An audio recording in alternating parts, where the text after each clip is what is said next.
Star Wars The Acolyte. I'm going to do episodes 2 and 3 together because in order to understand this show, I think it's necessary. But as a teaser, episode 3 is kind of special in more ways than one.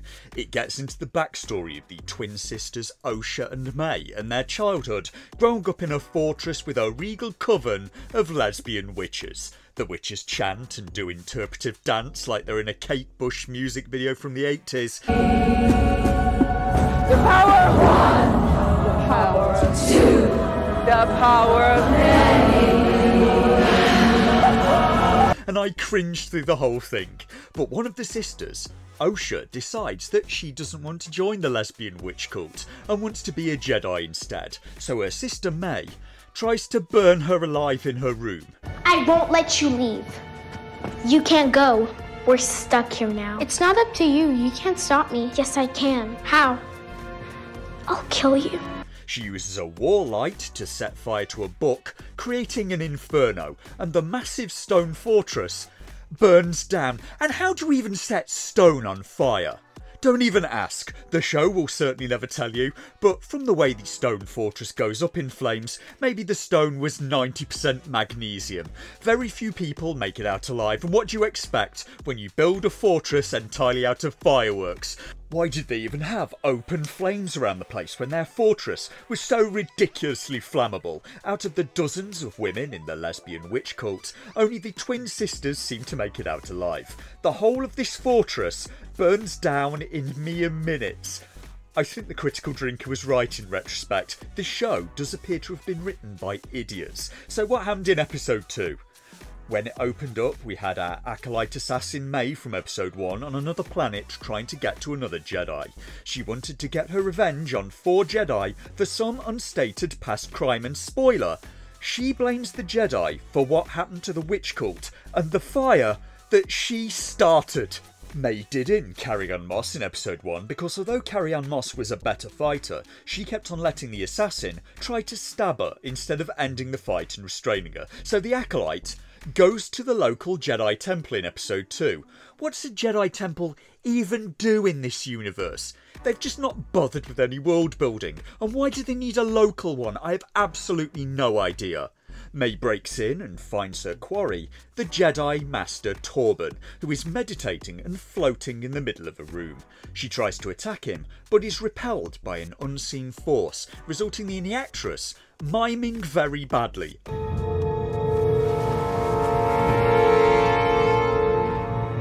Attack me with all your strength. And once again, Torben does nothing to defend himself, just like Carrie-Anne Moss in episode 1.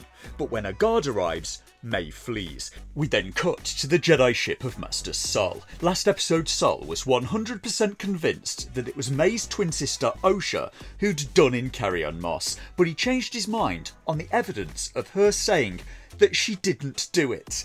Also on the ship is this character, who's a student that is routinely insubordinate, and this guy, Jedi Knight Yord, who's the only one in the show who ever says anything sensible, and everyone just dumps on him for it.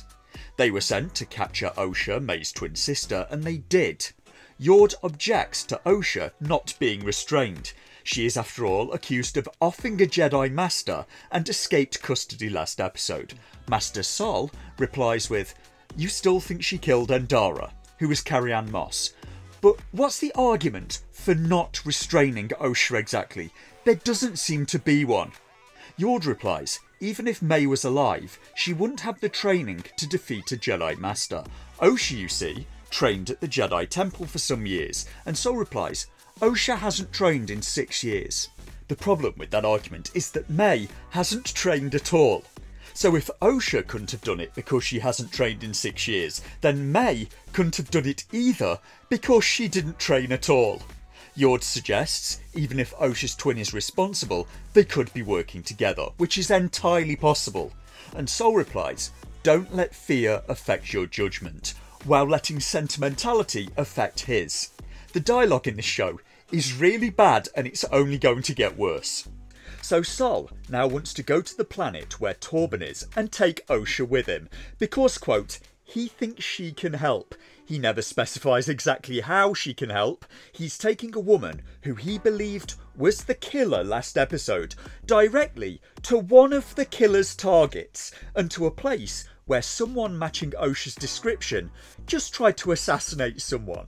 When Sol mentions the planet, Osha says, "Oh, that's where Torben is." Set a course for Olega. Olega? Torben is on Olega. I don't know how she knows that, but it's kind of suspicious that she knows the exact location of one of the 4 people on their hit list. No? Sol, when they get to the planet, also arms Osha, despite Yord telling him it breaks multiple of the Jedi's rules to arm a prisoner. Sol says it's fine, because Osha trained at the Jedi Temple and knows how to use the stunner. Like that was the issue with arming a prisoner. That doesn't make it better, that makes it a lot worse. Then a few scenes later, Osha sees May and misses her twice with the stunner from close range, so apparently she's not very good at using this equipment. And that is the Jedi's one stun device, by the way. They want to take in the assassin alive, so they took one stun device between 3 of them and then gave it to a prisoner who hasn't trained in 6 years. I just can't with this show. It's even stupider than the last few seasons of The Mandalorian. Somehow it managed it. Meanwhile, May has gone to a contact of hers to obtain a poison to give to Torben, who hasn't even moved, by the way. An assassin broke into his chambers, tried to stab him. Nobody moved him. They didn't up security in any way. He's so guilty for something that he did to May in the past that he's not talked to anyone for 15 years and willingly drinks the poison that she gives to him. So what did he do that was so bad? Well, we got to that in episode 3. It turns out he didn't really do anything wrong at all. If anyone should be guilty, it's May. The other Jedi and Osha then arrive too late. Well, kind of. They're talking to the guards outside while May is inside, giving Torben poison. If the guards had stayed with Torben, he'd be fine. If the Jedi had not stopped outside for a chat, he'd be fine. Osha then rushes in alone, so when the others come in, she's next to Torben's body, holding the empty vial of poison.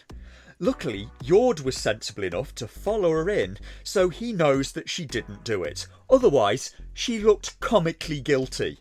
The Jedi then track down May's accomplice, who gave her the poison, because there's only one apothecary in town, we are told, that sells poison, and the owner was just recently mysteriously replaced. The guy gave May the poison, and then just stayed at the apothecary's to get caught. The Jedi then send Osha into the apothecary's, give her the stunner, and have her pretend to be May, to get the guy to confess, which he does. The Jedi then come in and Sol says he'll let the guy go if he cooperates. I think this is her. I didn't know what she was going to do with that stuff. If you cooperate, we will consider letting you go with a warning. He's an accessory in the poisoning of a Jedi Master, and they just let him go. They then wait for May to come back. Night falls, and Sol confronts May when she returns to the apothecary's. Despite Sol being more powerful, once again, another Jedi just lets her attack them repeatedly, instead of ending the fight and restraining her. Also, for some unknown reason, Osha still has the stunner. They have one stunner between their group, remember that, and they gave it to the prisoner who's not even there to use it. So May gets away again. And May should have been pitifully easy to capture.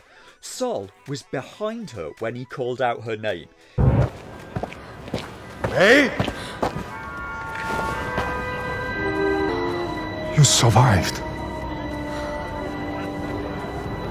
You killed